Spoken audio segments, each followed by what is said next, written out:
I destroyed my husband's life. I brought his dream to an end.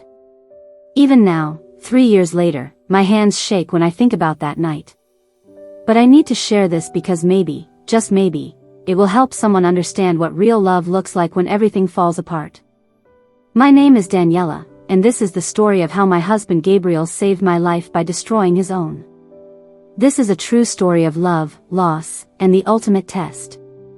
The beginning, love in a tiny apartment. I was 26 when I met Gabriel.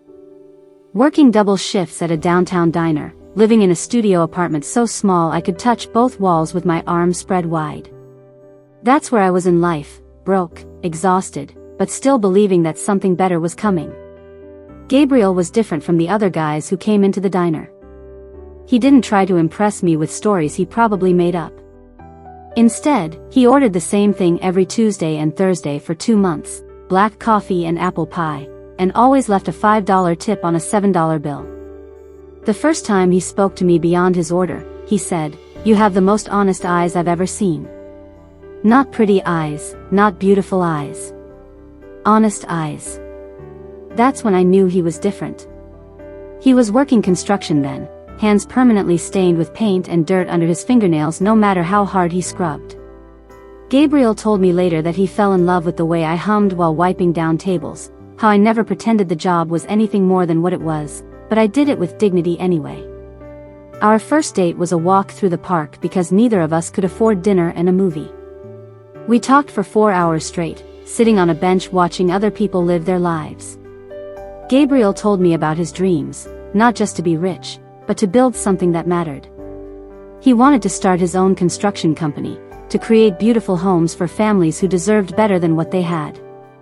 I told him about my dream too, to go back to school for nursing.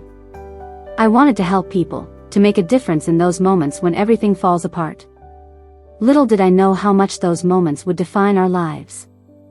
Building dreams on empty stomachs. The next 3 years tested us in ways I couldn't have imagined. There were weeks when we split 1 box of cereal for dinner because Gabriel's construction jobs were sporadic and my diner shifts barely covered rent. I remember one Christmas where our gift to each other was a shared hot chocolate from the gas station down the street. But Gabriel never complained. Not once. When the electricity got shut off for 3 days, he built a blanket fort in our living room and told me stories by candlelight. When I cried because I couldn't afford the textbooks for the night classes I'd finally enrolled in, he worked overtime for 2 weeks straight to surprise me with them. People don't understand what real love looks like during the hungry times. It's not romantic dinners and surprise trips.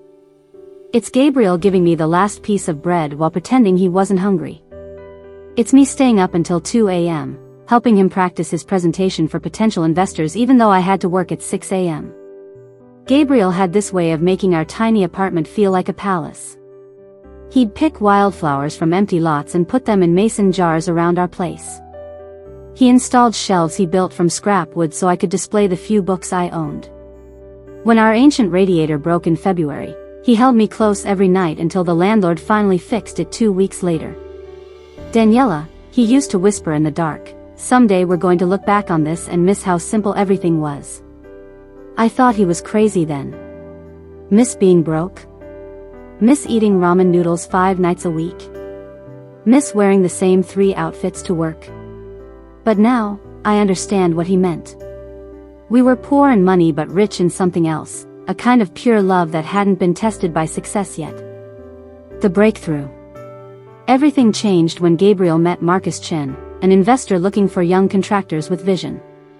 Gabriel had been working on a housing project in an upscale neighborhood when Marcus noticed the attention to detail Gabriel put into even the smallest elements, the way he perfectly aligned every board, how he stayed late to fix problems that weren't even his responsibility. Marcus offered Gabriel a partnership. Not just a job, but a chance to co-own a construction company focused on sustainable, affordable housing. The catch? Gabriel had to prove himself on one major project first. I'll never forget the night Gabriel came home with the contract. His hands were shaking so badly he could barely hold the papers. We read through it together 3 times, then sat in silence for what felt like hours. "What if I fail?" he whispered. "Then we fail together," I said. Like we've done everything else. But Gabriel didn't fail. The housing project was completed 2 months ahead of schedule and under budget. Marcus was so impressed that he immediately offered Gabriel a full partnership. Within 6 months, Gabriel went from earning $15 an hour to making more money than we'd ever dreamed of. I quit the diner and enrolled in nursing school full-time. We moved into a 2-bedroom apartment with actual heat and a kitchen table that could seat 4 people. Gabriel bought me a small diamond ring, nothing fancy, but it caught the light beautifully when I moved my hand. "I want to marry you," he said when he gave it to me. "Not because things are good now, but because you stayed when things were terrible." We planned a small wedding for the following spring. I was going to wear my grandmother's dress, altered to fit. Gabriel wanted to write his own vows. We talked about babies, about the house we'd build together someday, about growing old and telling our grandchildren about the years we ate cereal for dinner. I was 3 months pregnant when everything fell apart. Marcus, the friend who wasn't. Marcus seemed like a godsend at first. He treated Gabriel like the son he never had, invited us to dinner at restaurants where the appetizers cost more than my weekly grocery budget used to be. Marcus's wife, Linda, was kind to me, always asking about my nursing classes and the pregnancy. But there were signs I should have noticed. The way Marcus would pull Gabriel into private conversations that left Gabriel quiet and distant for hours afterward. How Marcus would make jokes that weren't quite jokes, little comments about Gabriel, knowing his place, or remembering where he came from. Gabriel started working longer hours. When I asked about it, he'd say Marcus was just teaching him the business side of things. But I could see the stress in the way Gabriel's shoulders stayed tense even when he slept, how he'd check his phone constantly during dinner. The truth came out 6 months into their partnership. Gabriel discovered that Marcus had been using their company to launder money from various illegal activities. The sustainable housing project that made Gabriel's reputation? Half the materials were bought with dirty money. The contracts they'd won? Some came through Marcus's connections to city officials who were taking bribes. Gabriel was devastated.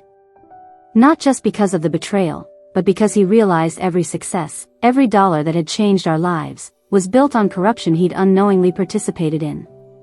"I have to turn him in," Gabriel told me one night, pacing our living room like a caged animal. "I can't be part of this." I was scared, but I supported him. Gabriel had always been honest, sometimes to a fault.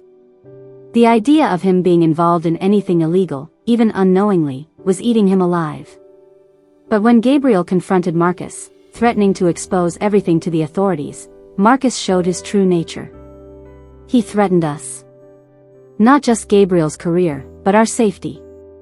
Marcus had connections that went deeper than either of us had realized. "You think you're some kind of hero?"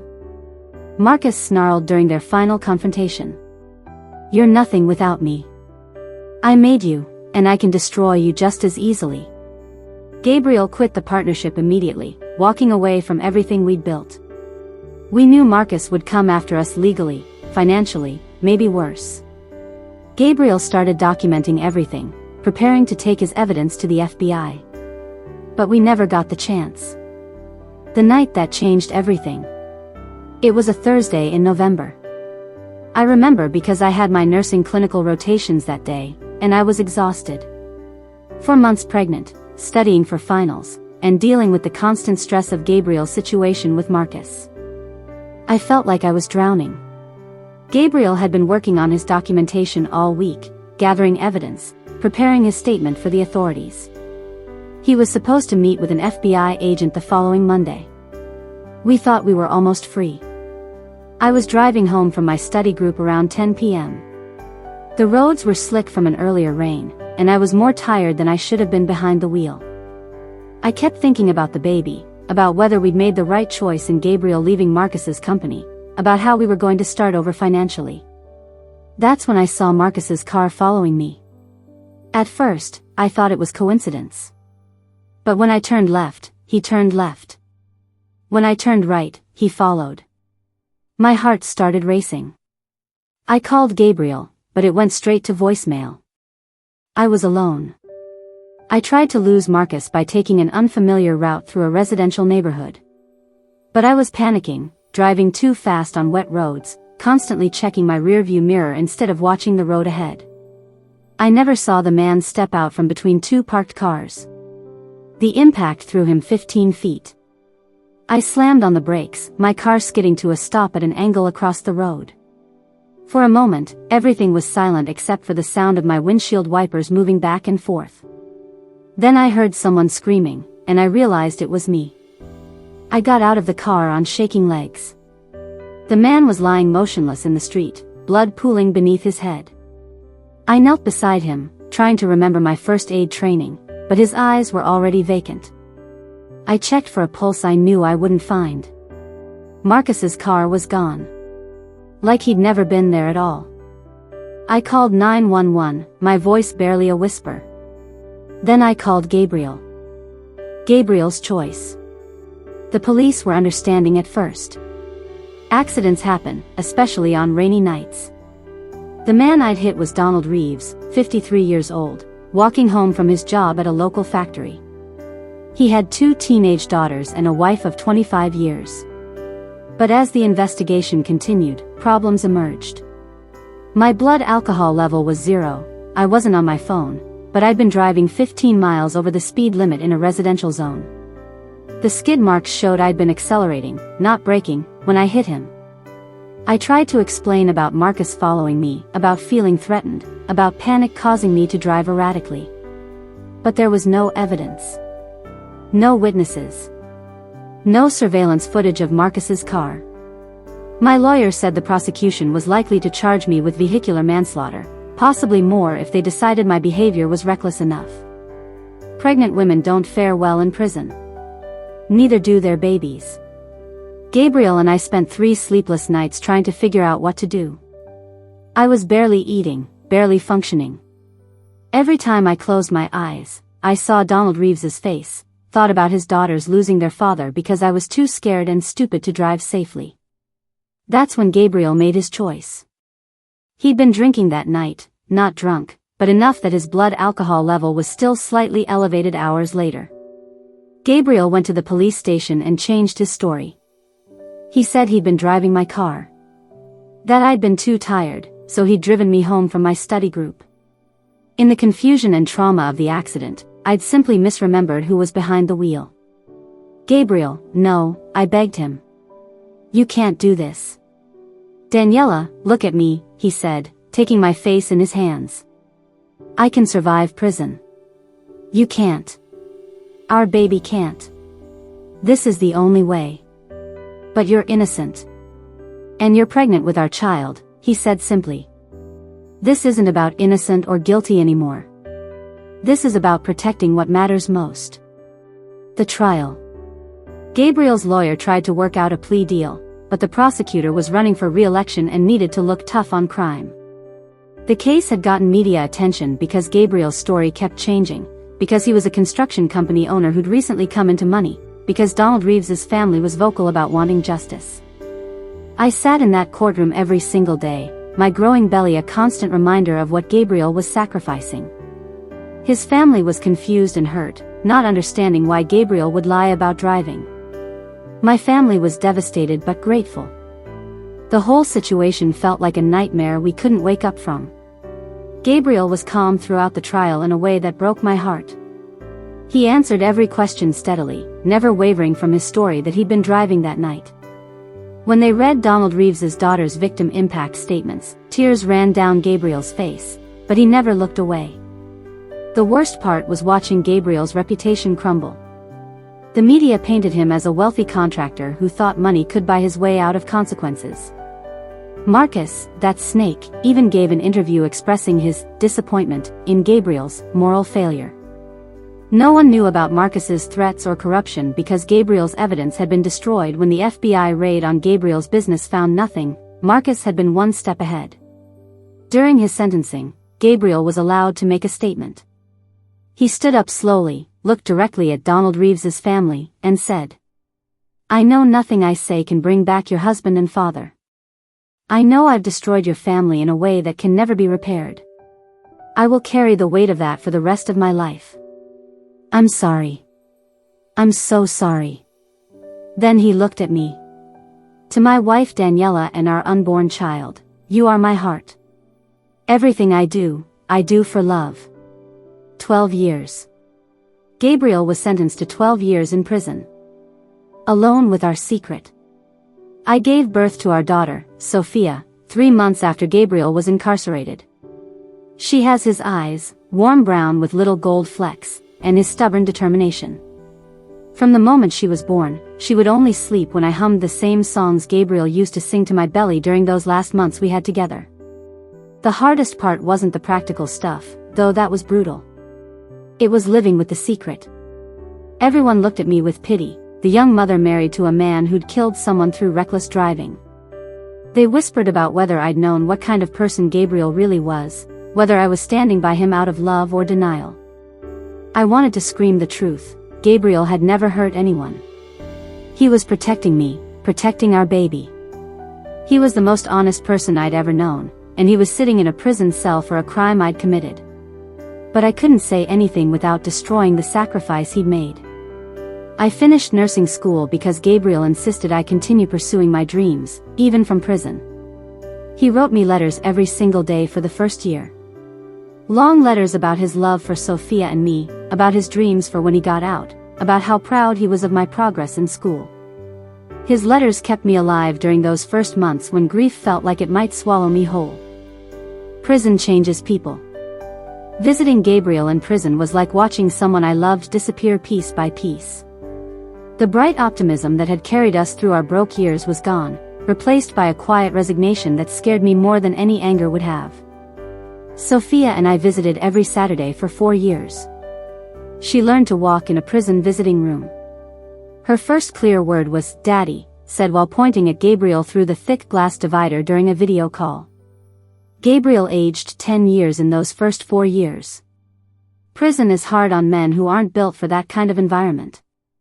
Gabriel was a builder, a creator, someone who solved problems with his hands and his heart. Being locked away from everything he loved was killing him slowly. But the worst part was watching him blame himself for everything.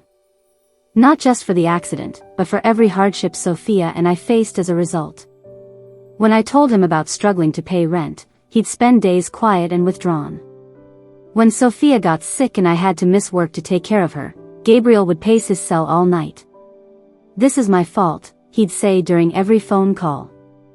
"You and Sophia are suffering because of my choices." I tried to remind him that he'd saved us, that he was a hero, not a villain. But how do you convince someone of their worth when the world has labeled them a killer? The breaking point. In Gabriel's 5th year of prison, I met someone else. David was a pediatric nurse at the hospital where I'd gotten my first job after graduation.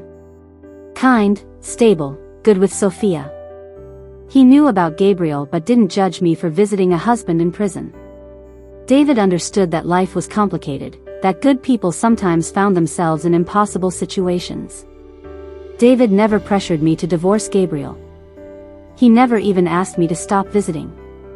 He just offered friendship, then companionship, then something that felt dangerously close to love. I was so lonely.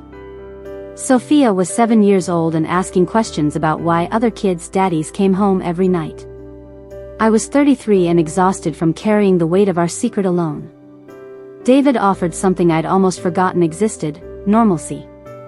The guilt of even considering a relationship with David while Gabriel sat in prison for protecting me nearly destroyed me. But the loneliness was destroying me too. I never crossed any lines while Gabriel was still incarcerated. But I stopped writing letters every day. I missed a few Saturday visits. When Gabriel called, I was sometimes too tired or too conflicted to answer. Gabriel noticed immediately. "Are you okay?" he asked during one call. "You seem different." I wanted to tell him about David, about how hard it was to raise Sophia alone, about how sometimes I resented him for making the choice to protect me without asking what I wanted. But how do you tell someone who sacrificed everything for you that their sacrifice is suffocating you? "I'm just tired," I said. But Gabriel knew me too well for simple lies. The letter that changed everything. 3 weeks before Gabriel's scheduled release, I received a letter that was different from all the others. Instead of his usual updates about prison life and questions about Sophia, Gabriel wrote something that shattered my heart completely. My dearest Daniela. I know about David. I've known for months.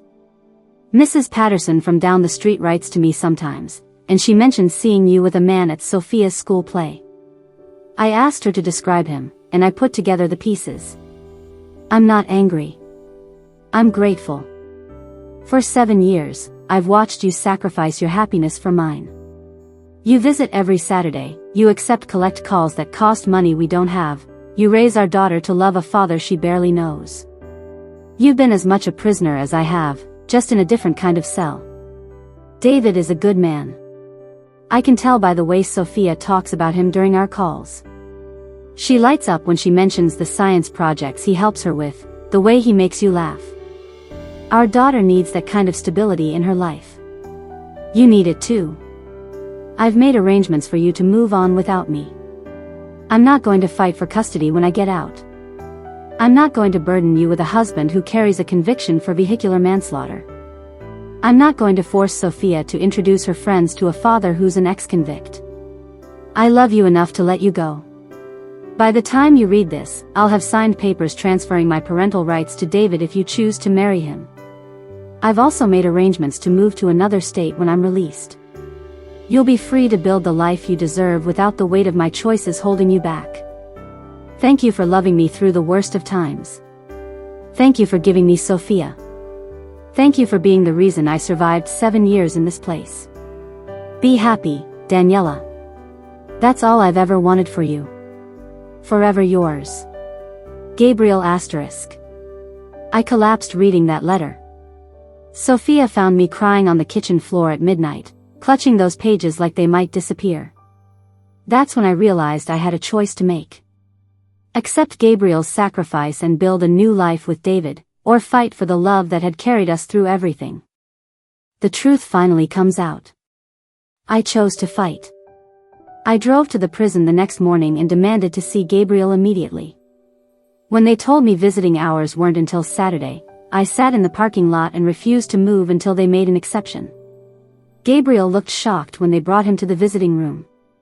He'd lost more weight, his hair was starting to gray at the temples, but his eyes were still the same warm brown that had made me fall in love with him 9 years earlier. Daniela, you shouldn't be here, he said through the glass. I'm done with secrets, I said. I'm done with sacrifices. I'm done with both of us pretending that what happened that night was your fault. Gabriel's face went completely pale. Don't, he whispered.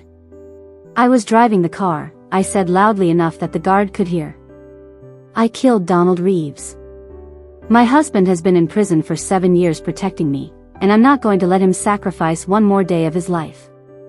Gabriel started crying then, not quiet tears, but deep, body-shaking sobs that seemed to come from somewhere he'd kept locked away for 7 years. You don't understand what you're doing, he said when he could speak again. They'll prosecute you. You'll go to prison. Sophia needs you. Sophia needs her real father, I said. And I need my husband. Fighting the system. Getting Gabriel's conviction overturned and transferring it to me wasn't easy. The legal system doesn't like admitting mistakes, even when those mistakes were caused by good people making impossible choices. Gabriel's original lawyer had retired, so I found someone new, Amanda Rodriguez, a public defender who specialized in wrongful convictions. Amanda was skeptical at first. Stories like mine show up in her office regularly, desperate wives trying to save husbands who are actually guilty. But as Amanda investigated, she found inconsistencies in the original case. Gabriel's testimony had been too perfect, too detailed for someone who'd supposedly been drinking. His reaction time calculations didn't match someone with his blood alcohol level. Most importantly, the evidence from Gabriel's car showed that the driver's seat had been adjusted for someone much shorter than Gabriel. The prosecutor who'd originally tried Gabriel was no longer in office, replaced by someone more interested in justice than politics. When Amanda presented the new evidence, along with my detailed confession and the timeline of Marcus's threats, they agreed to reopen the case. I pled guilty to vehicular manslaughter.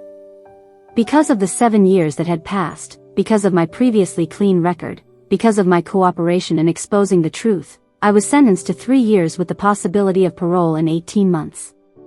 Gabriel was released the same day I was incarcerated. Prison, my turn. Prison was everything I'd feared and nothing like I'd expected. The physical conditions were harsh, but the emotional isolation was worse. I missed Sophia's 8th and 9th birthdays. I missed her first day of 3rd grade, her first loose tooth, her first school dance. But unlike Gabriel, I knew my sentence had an end date. I knew that my daughter would still be a child when I got out. I knew that Gabriel was taking care of her, building the relationship they'd been denied for 7 years. Gabriel brought Sophia to visit me every Saturday, just like I'd done for him. Seeing them together through the visiting room glass was both heartbreaking and healing. Gabriel looked younger with each visit, like being with Sophia was bringing back pieces of the man he'd been before prison changed him. Sophia was confused about why mommy was suddenly in the place where daddy used to be, but Gabriel explained it in ways her 9-year-old mind could understand. He told her that sometimes grown-ups make mistakes and have to make things right, that love means taking responsibility for your actions. He never told her I'd originally been the one driving that night. That truth would wait until she was old enough to understand the complexity of love and sacrifice. Coming home. I was released after 20 months for good behavior. Gabriel and Sophia were waiting for me in the prison parking lot, holding a sign Sophia had made that said, "Welcome home mommy," in rainbow letters. Sophia had grown 6 inches and lost 4 teeth. Gabriel had started his own construction company again, this time focusing on low-income housing rehabilitation. Honest work, clean money, something that helped people instead of hurting them. Our apartment, the same one we'd moved to during Gabriel's success with Marcus, felt like a museum of our previous life. Gabriel had kept everything exactly the same, down to the wildflowers he still put in mason jars every week.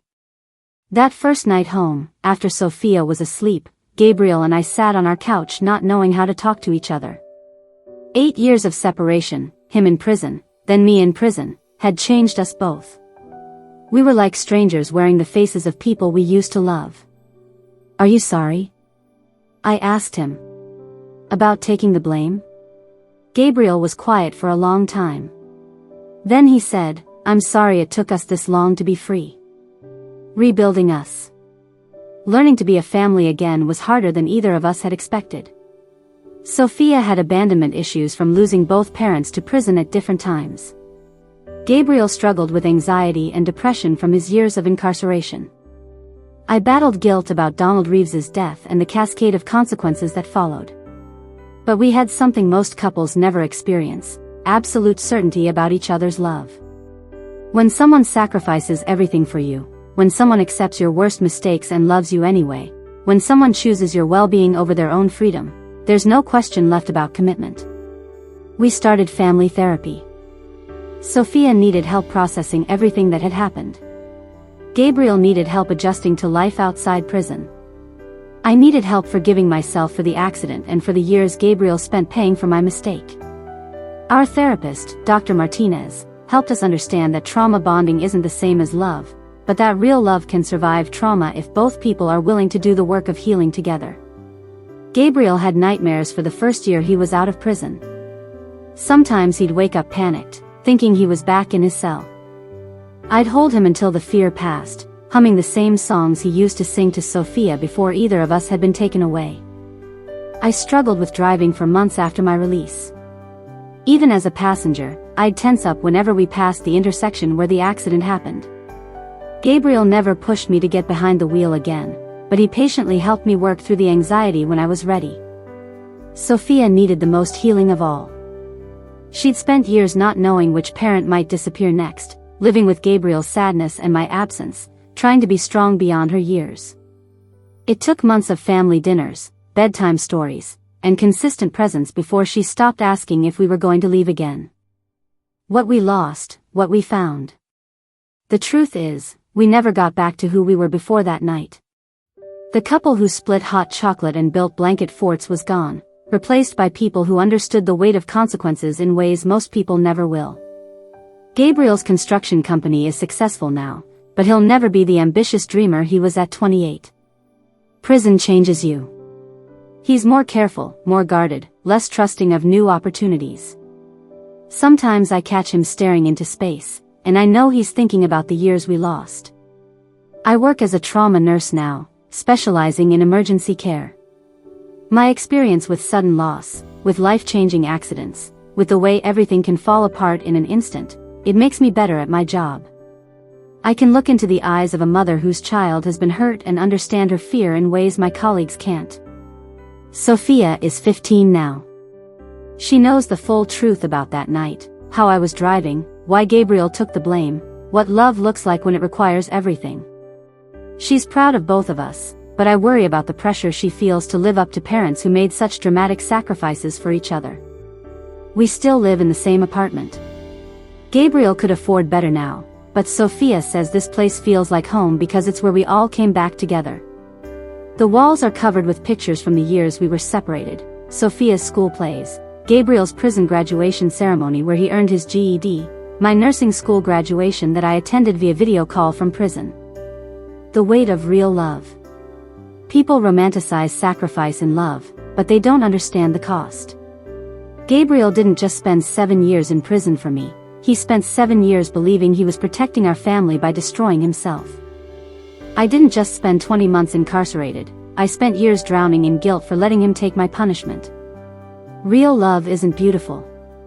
It's not Instagram posts and anniversary celebrations. It's Gabriel waking up from nightmares and me helping him remember he's safe. It's me having panic attacks in parking lots and Gabriel talking me through breathing exercises over the phone. It's Sophia asking hard questions about justice and morality that we don't always have good answers for. But it's also Gabriel building Sophia a treehouse last summer, working on it every evening after his construction jobs, singing the same songs he used to sing when she was a baby. It's me and Gabriel staying up late talking about our plans for the future, about the house we'll build together when Sophia goes to college, about growing old and finally having time for just us again. It's the three of us on Saturday mornings, making pancakes and laughing at Sophia's terrible jokes, feeling grateful for ordinary moments that we now know aren't guaranteed. What I've learned about love. True love isn't about finding someone who completes you. It's about finding someone who chooses you, again and again, even when choosing you costs them everything. Gabriel chose me when I was a broke waitress humming while wiping tables. He chose me when I was pregnant and terrified and facing prison. He chose me when I was an ex-convict trying to rebuild my life. He chooses me now, even though loving me has cost him more than most people sacrifice in a lifetime. I chose Gabriel when he was a dreamer with dirty fingernails and big plans. I chose him when success changed him in ways that scared me. I chose him when he was broken by prison and struggling to remember who he used to be. I choose him now, even though our love is complicated by secrets and trauma and consequences we're still living with. That's what real love is, not the feeling that makes you dizzy and breathless, though we've had that too. Real love is the decision you make every single day to build a life with someone, to forgive their mistakes and let them forgive yours, to protect each other even when protection requires sacrifice. The fairy tale version of our story would end with Gabriel's release from prison, with us reuniting and living happily ever after. But real life is messier than that. Gabriel and I are still rebuilding our relationship. We're still healing from trauma. We're still figuring out how to be parents to a daughter who's lived through more complexity than most adults. But we're doing it together. And after everything we've survived, together, feels like a miracle. Donald Reeves, the man we can't forget. I need to say something about Donald Reeves, the man I killed that night. He was 53 years old, married to his high school sweetheart, father to 2 daughters who adored him. He worked the night shift at a plastics factory to pay for his older daughter's college tuition. He was walking home from work because his car was in the shop and he couldn't afford to fix it right away. Donald Reeves was a good man who died because I was scared and driving recklessly. Gabriel and I send money to his daughters every year on his birthday and the anniversary of his death. Not because we think money can replace a father, but because it's the only way we know to honor his memory. Both girls are in college now. Sarah is studying to be a teacher, Jessica wants to be a social worker. Their mother, Margaret, remarried a man who helps coach the girls' softball team. I've written Margaret letters over the years, trying to explain what happened that night, trying to apologize in ways that might matter. She's never responded, and I don't blame her. Some wounds don't heal just because the person who caused them is sorry. Gabriel struggles with this more than I do. He feels responsible not just for the 7 years he spent in prison, but for Donald Reeves's death itself. If I'd been a better husband, if I'd protected you from Marcus differently, if I'd driven you home that night like I should have. He says sometimes. But that's not how guilt works. That's not how responsibility works. We can only control our own choices, not the consequences that spiral out from them. I made the choice to drive scared that night. Gabriel made the choice to protect me from the consequences. Marcus made the choice to threaten us in the first place. Donald Reeves made the choice to walk home from work. Every decision led to that intersection at that moment, but only my choice to drive recklessly actually caused the accident. Living with that truth is part of my daily reality now. But so is living with the truth that Gabriel's love saved Sophia and me from a different kind of destruction. Sophia's perspective. Last month, Sophia wrote an essay for school about heroes. She wrote about both of us. She wrote about Gabriel. My dad went to prison to protect my mom and me. He chose love over freedom. That's what heroes do, they sacrifice for people they love.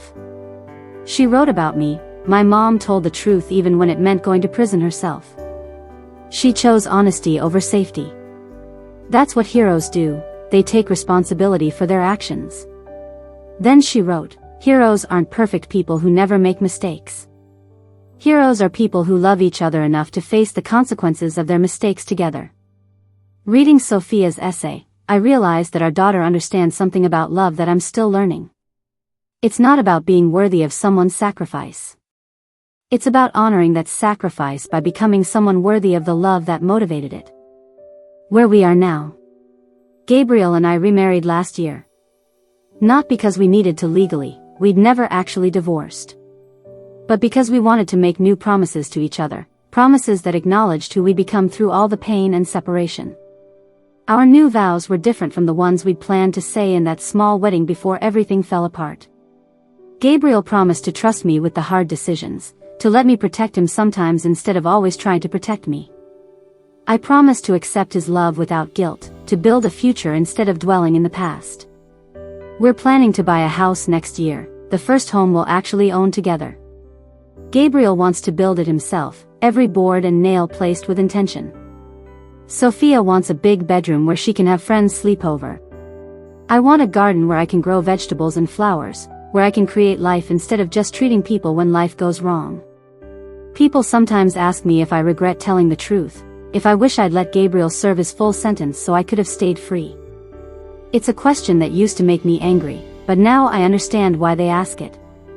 Most people can't imagine choosing prison over freedom, choosing truth over safety. But here's what I know now. I wasn't free when Gabriel was in prison for my crime. I was trapped by guilt, by secrets, by the weight of his sacrifice. Every day he spent behind bars for something I did was a day I couldn't truly live. The 20 months I spent incarcerated were hard, but they were honest. For the first time in 8 years, I was paying for my own mistakes instead of letting someone else carry the cost of loving me. The ripple effects. Our story didn't happen in isolation. It affected everyone who loved us. Gabriel's mother, Elena, aged 10 years during his imprisonment. She never understood why he would drink and drive. It was so unlike the son she'd raised. When the truth came out, she was relieved to know Gabriel hadn't betrayed her values, but devastated to realize what we'd all been through.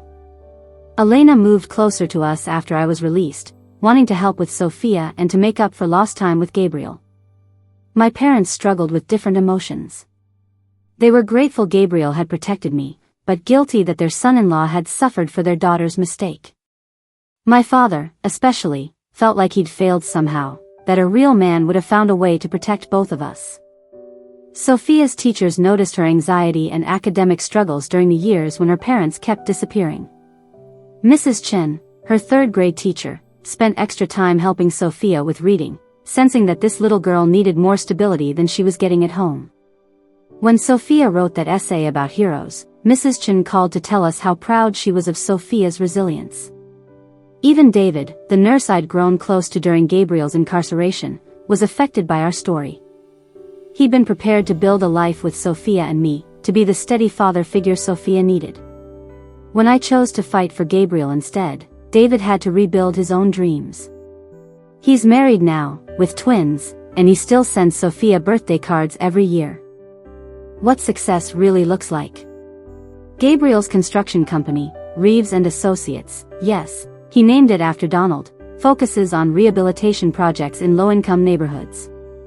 He hires ex-convicts when he can, people who need second chances the way he did. Gabriel says building homes for families who need them helps him sleep better at night. I work in the trauma unit at City General Hospital. When families come in after accidents, car crashes, workplace injuries, sudden medical emergencies, I can look in their eyes and see the moment when their world shifts forever. I know what it feels like to be responsible for changing someone's life irrevocably. That understanding makes me better at my job, more patient with people who are falling apart. But our real success isn't professional. It's Sophia laughing at dinner, secure in the knowledge that both her parents will be there when she wakes up.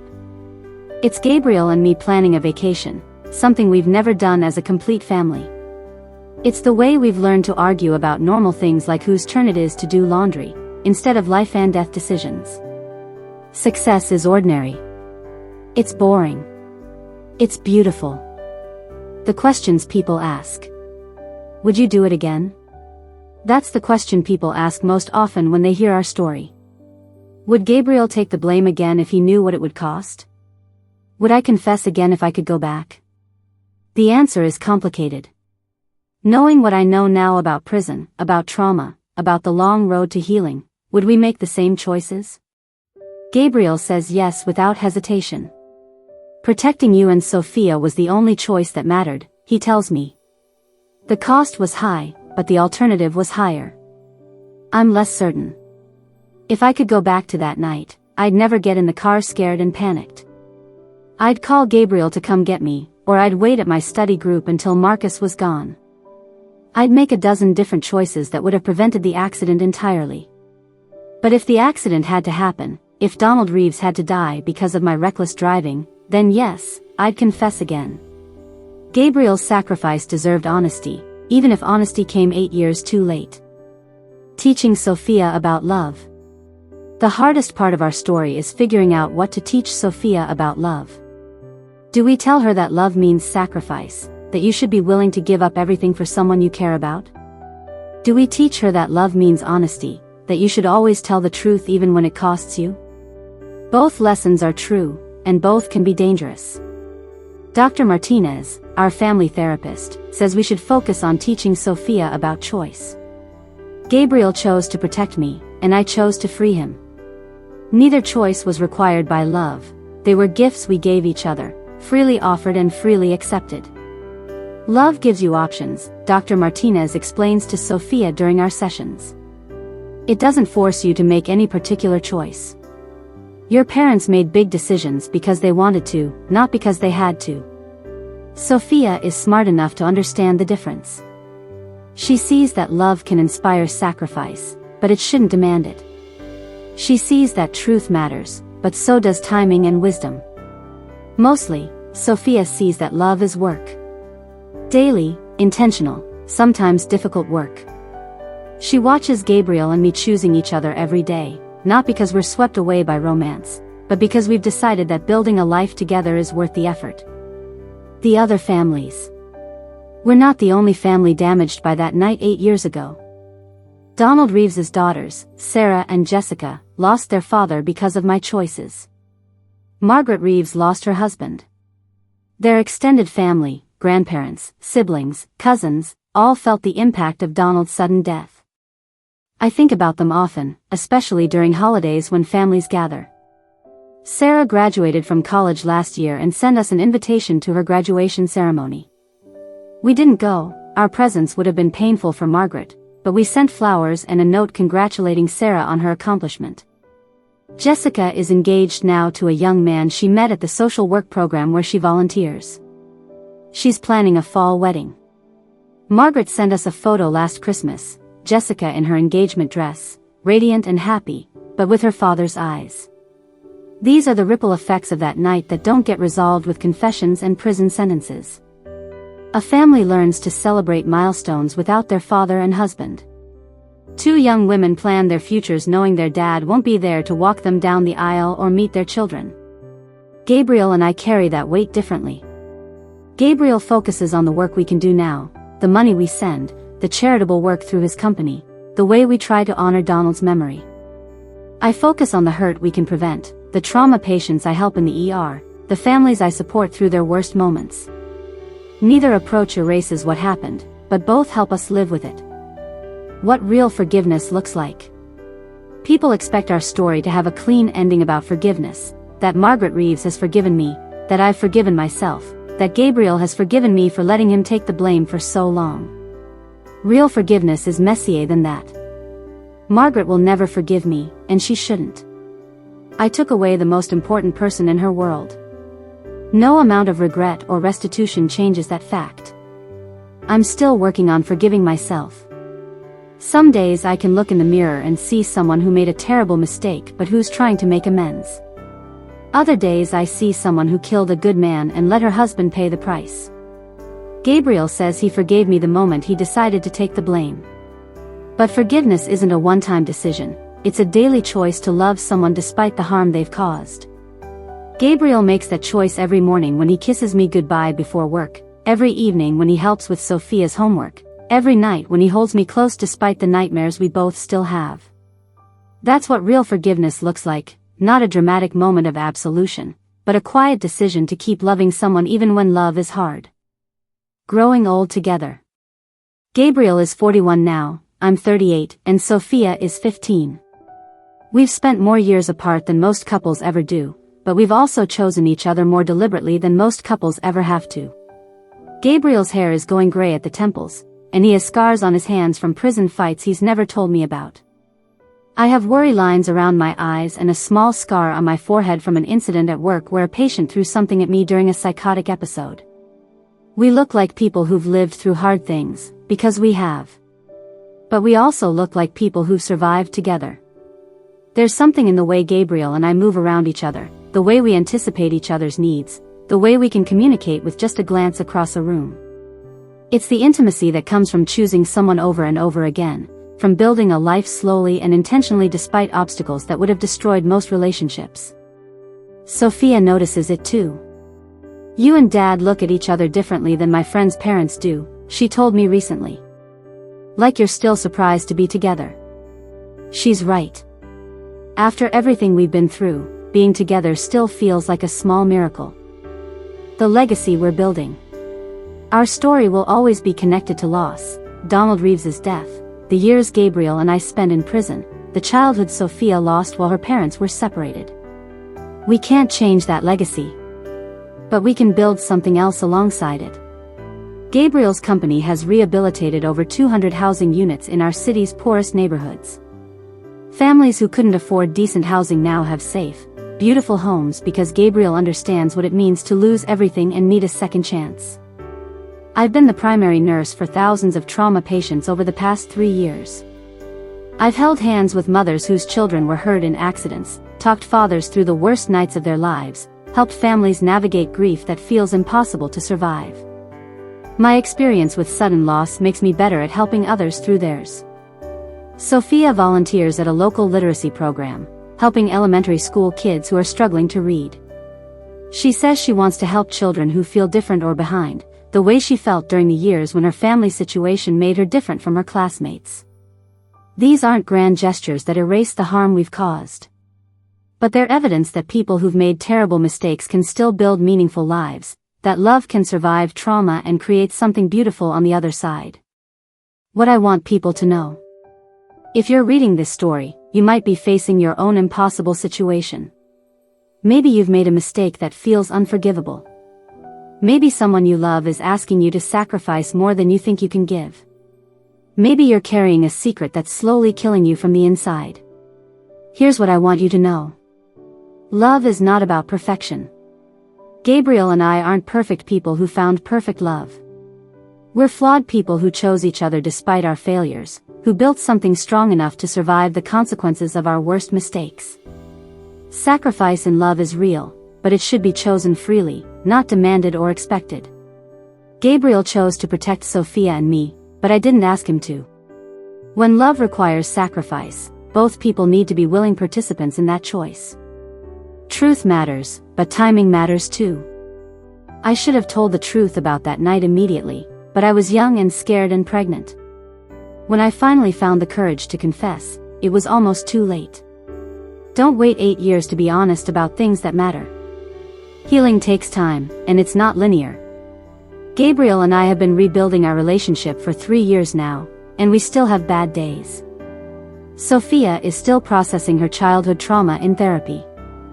I still have panic attacks sometimes when I drive past certain intersections.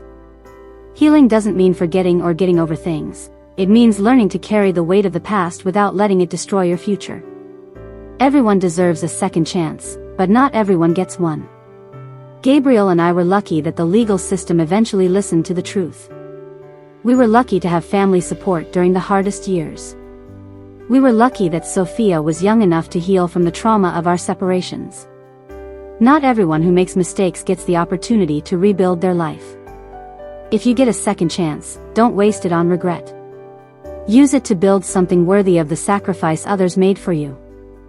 The end, that's really a beginning. Our story doesn't have a fairy tale ending because real love doesn't work that way. Gabriel and I didn't overcome all our problems and live happily ever after.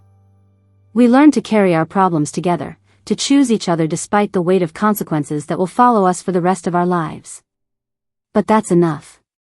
In fact, it's everything. Gabriel still sings while he works, the same songs he used to hum in our tiny apartment during the broke years. I still hum while I do household tasks, the same melodies that made him fall in love with me in the first place. Sophia has inherited both our musical tendencies. She's learning guitar and writes songs about the things teenage girls care about: friendship drama, school stress, wondering about her future. Last Sunday, the three of us spent the afternoon in our small balcony garden, planting vegetables for the spring. Gabriel built raised beds from reclaimed wood, I chose herbs and tomatoes and peppers, Sophia painted decorative signs for each row. It was ordinary. It was perfect. As we worked, Sophia asked, "Do you think Mr. Reeves would be proud of what we've built together?" Gabriel and I looked at each other across the tomato seedlings, and I saw the same thought in his eyes that was in my heart. Donald Reeves was a good man who worked hard to provide for his family, who walked home from night shifts to save money for his daughter's education. He would have understood the kind of love that builds slowly, that survives mistakes, that chooses growth over perfection. "I think he'd be proud of who you're becoming," Gabriel told Sophia. "And I think he'd understand that love means doing hard things for the people who matter most." That evening, after Sophia went to bed, Gabriel and I sat on our couch, the same couch where we'd read his prison letters, where we'd planned our confessions, where we'd cried over all the years we'd lost. "Do you think we'll make it?" I asked him. It's a question I ask sometimes, usually on the anniversary of difficult dates. "Daniela," Gabriel said, taking my hand, "we've already made it. Everything else is just living." He's right. We've survived the worst things that could happen to people who love each other. We've faced prison, separation, guilt, trauma, the death of an innocent man, the judgment of a world that didn't understand our choices. We're still here. Still choosing each other. Still building a life together. If that's not making it, I don't know what is. This story is dedicated to Donald Reeves, whose death changed our lives forever, and to everyone who's ever had to choose between love and safety, truth and protection, sacrifice and self-preservation. May we all find the courage to choose love, even when love is hard. Epilogue, a letter to Sophia. My dearest Sophia.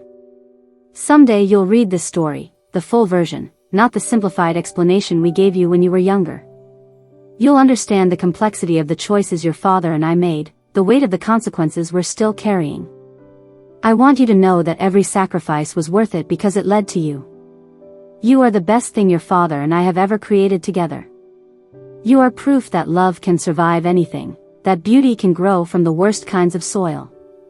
When you're older and facing your own impossible choices, remember this: love is not about perfection, but about choosing someone again and again, especially when choosing them is hard. Your father chose us over his freedom. I chose truth over safety. You will have to make your own choices about love, and they won't look like ours. But whatever you choose, choose it with your whole heart, and don't let fear make your decisions for you. You are loved beyond measure, Sophia. By your father, by me, and by a man named Donald Reeves who would have been proud to know that his death led to a life as beautiful as yours. Love you always. Mom. This is my story. Thank you for watching.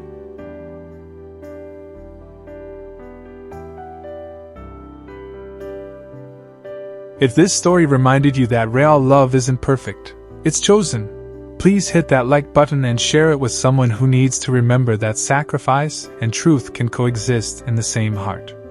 Your support helps these raw, honest stories find the people who need to hear them most. Subscribe and turn on notifications for more stories that don't shy away from life's hardest moments. Because sometimes the most beautiful love grows from the darkest soil. Tell me in the comments, what would you have done in Gabriel's position? Would you have taken the blame, or asked Daniela to face the consequences herself? These aren't just stories. They're reminders that love isn't about being worthy of someone's sacrifice, but about honoring it by becoming someone worthy of their choice. Follow for more real stories about real people who discovered that sometimes the greatest love requires the hardest decisions. Until next time, remember, true love isn't about avoiding consequences together, it's about facing them together. Sweet dreams, and may you find someone worth making the hard choices for.